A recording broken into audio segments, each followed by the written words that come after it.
ಎಲ್ರಿಗೂ ನಮಸ್ಕಾರಗಳು. ಇವತ್ತು ನಾವು ದೇವರಿಗೆ ಮುಡಿಸೋ ಹೂವಿದೆಯಲ್ಲ, ಅದನ್ನು ಬೆಳಗ್ಗೆ ಮಾರನೇ ದಿವಸ ತೆಗಿತೀವಿ. ತೆಗೆದ ತಕ್ಷಣ ಅದನ್ನು ಎಸಿಬಾರ್ದು. ಯಾಕೆ ಅಂತ ಹೇಳಿದ್ರೆ ಅದರಲ್ಲಿ ದೇವ್ರದ್ದು ಎನರ್ಜಿ ಇರುತ್ತೆ. ಈಗ ನಾವು ದೇವಸ್ಥಾನಕ್ಕೆ ಹೋದಾಗ ಏನು ಮಾಡ್ತೀವಿ, ದೇವ್ರಿಗೆ ಕೊಟ್ಟಿದ್ದ ಹೂವನ್ನ ತಂದಿಟ್ಕೊಂಡು ಪ್ರಸಾದ ಅಂತಂದು ಇಡ್ತೀವಲ್ವ. ಸೊ ನಮ್ಮ ಮನೆಯಲ್ಲೂ ನಾವು ಹಾಗೆ ತೆಗೆದು ಅದನ್ನು ಡಸ್ಟ್ಬಿನ್ಗೆ ಎಲ್ಲಿಗಾರ ಹಾಕಬಾರ್ದು.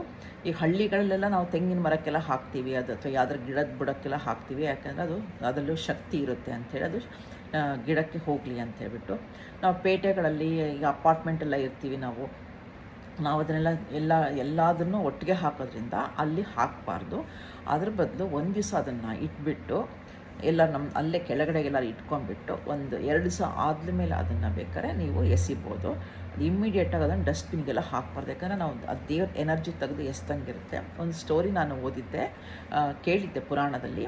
ಅದು ಯಾರೋ ಒಬ್ಬ ಬಂದುಬಿಟ್ಟು ದಿವಸನೂ ಬಂದು ಕದೀತಾ ಇದ್ದಂತೆ, ಏನನ್ನು ತೊಗೊಂಡೋಗಿ ಕದೀತಾ. ಆವಾಗ ಯಾರೋ ಹೇಳಿದ್ರಂತೆ, ನೀವು ದೇವ್ರ ಪ್ರಸಾದ ತೆಗ್ದಿರ್ತೀರಲ್ಲ, ನೀವು ನಿರ್ಮಾಲ್ಯ ತೆಗ್ದಿರ್ತೀರಲ್ವ, ಅದನ್ನು ನೀನು ಎಲ್ಲಿ ಅವ್ನು ಬರ್ತಾನೋ ಹೋಗ್ತಾನೋ ಅಲ್ಲಿ ಹಾಕ್ಬಿಡು ಅಂತ ಹೇಳ್ತಾರಂತೆ.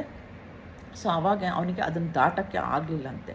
ಸೊ ಕದಿಲಿಕ್ಕೆ ಆಗಲಿಲ್ಲ, ಯಾಕಂದರೆ ಅದರಲ್ಲಿ ಎನರ್ಜಿ ಇರುತ್ತೆ ಅಂತ, ಅದ್ರಲ್ಲಿ ಶಕ್ತಿ ಇರುತ್ತೆ ಅಂತೇಳ್ಬಿಟ್ಟು. ಸೊ ಹಾಗಾಗಿ ಯಾರು ಅದನ್ನು ಇಮ್ಮಿಡಿಯೇಟಾಗಿ ಡಸ್ಟ್ಬಿನ್ಗೆ ಹಾಕೋದು ಇಲ್ಲ, ಎಸೆಯೋದಿಲ್ಲ, ಅದು ಯಾವ್ದಾದ್ರು ಕಸದ ಜೊತೆಗೆ ಹಾಕೋದಲ್ಲ. ಹಳ್ಳಿಗಳಲ್ಲಾದರೆ ಅದು ಗಿಡದ ಬುಡಕ್ಕೆ ಹಾಕ್ಬೋದು, ತೆಂಗಿನ ಮರಕ್ಕೆ ಯಾವ್ದಾದ್ರು ಗಿಡದ ಬುಡಕ್ಕೆಲ್ಲ ಹಾಕ್ಬೋದು. ಪೇಟೆಗಳಲ್ಲಿ ಅಪಾರ್ಟ್ಮೆಂಟ್ಗಳಿರೋರೆಲ್ಲ ನಾವು ಅದನ್ನು 2 ದಿವಸ ಇಟ್ಕೊಂಡು ಅಲ್ಲೇ ಬೇಕಾದ್ರೆ ಅದಿಷ್ಟು ಎನರ್ಜಿ ಹೋಗಿ ಫುಲ್ಲು ಡ್ರೈ ಆಗಿ ಆದ್ಮೇಲೆ ಬೇಕಾದ್ರೆ ನಾವು ಅದನ್ನು ಬೇರೆ ಒಂದು ಕವರ್ಗೆ ಹಾಕಿಬಿಟ್ಟು ಎಸಿಬೋದು. ಧನ್ಯವಾದಗಳು.